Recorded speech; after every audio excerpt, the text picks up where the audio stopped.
మనం చేసేది పెద్ద పోరాటం.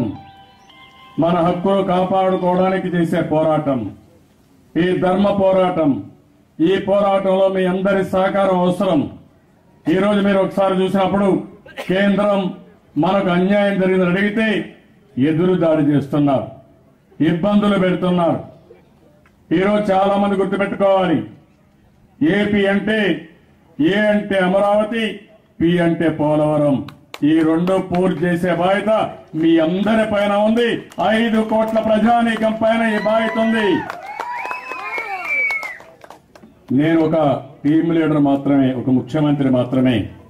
నా బలం మీరందరూ నిండు మనసుతో ఆశీర్వదిస్తే కొండనైనా సరే ఢీకొంటారు తప్ప వెనుదిరిగే పరిస్థితి ఉండదు.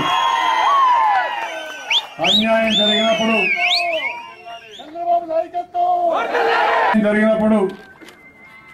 అదే మరిగా మాట తప్పినప్పుడు మన పొట్ట కొట్టే సమయంలో అందరూ కూడా ఆలోచించాలి. ఒక సంఘటిత శక్తిగా తయారు కావాలి. నేను పోరాడేది ఈ పిల్లల భవిష్యత్తు కోసం పోరాడుతున్నాను, భావి తరాల భవిష్యత్తు కోసం పోరాడుతున్నాను.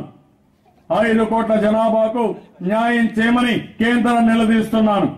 వాళ్ళకు బాధ ఉన్నా కోపం వచ్చినా నేను లెక్క పెట్టుకోను. ఇది సాధించే వరకు వదిలిపెట్టనని మరొకసారి మీ అందరికీ ఆనందిస్తున్నాను.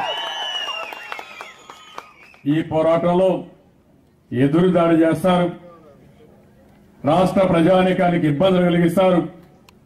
వాళ్ళకు చేతనైన పని చేసినా మనం సంఘటితంగా ఉంటే వాళ్ళు ఏమీ చేయలేరు. నిన్న మనం చూస్తున్నారు ఏమేం చేస్తున్నారని. కాబట్టి నేను మిమ్మల్ని అందరినీ కోరేది, గ్రామం ఒకటి కావాలి, గ్రామాల్లో చర్చ జరగాలి, ఒక ఐకమత్యం కావాలి. ఇది మనం చేసే పోరాటం.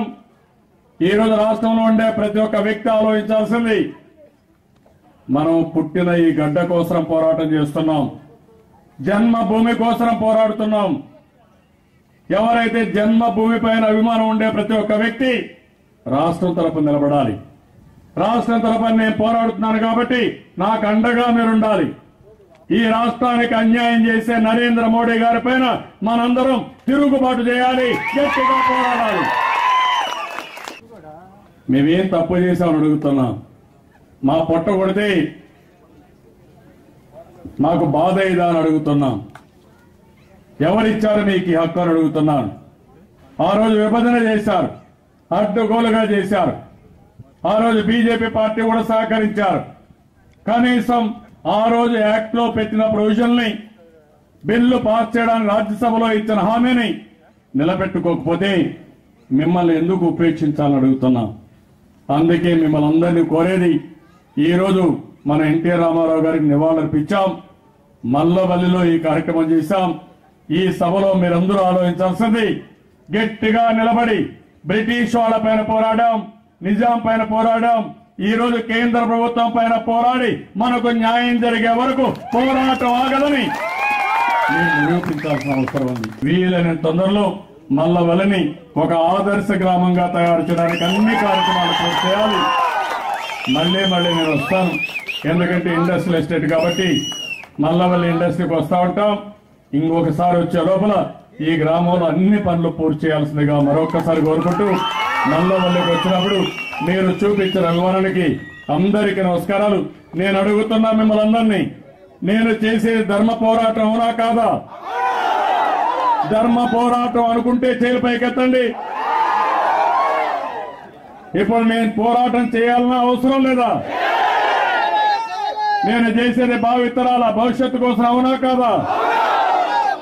మీరందరూ నన్ను ఫాలో అవుతారా? అండగా నిలబడతారా? కొంతమంది కోవట్లు తయారయ్యారు, తమ్ముళ్ళు చూస్తున్నారు కేసుల కోసం. వీళ్ళ పరిస్థితి చూస్తే తమిళనాడు తరహాలో భయపడిపోతున్నారు.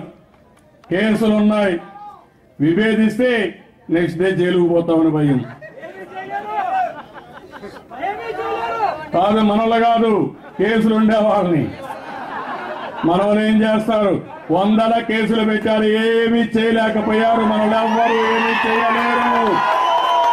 నిప్పులాగా బ్రతికాం, ఎక్కడ చిన్న తప్పు కూడా చేయలేదు, చెయ్యం కూడా. అందుకే ఎవరేం చేయలేరు. ఇంకొక ఆయన వచ్చారు మొన్నే, 4 ఏళ్లను సహకరించి ఇప్పుడు మాత్రం అర్థంగా మాట్లాడే పరిస్థితి ఏంటో నాకైతే అర్థం కావడం లేదు.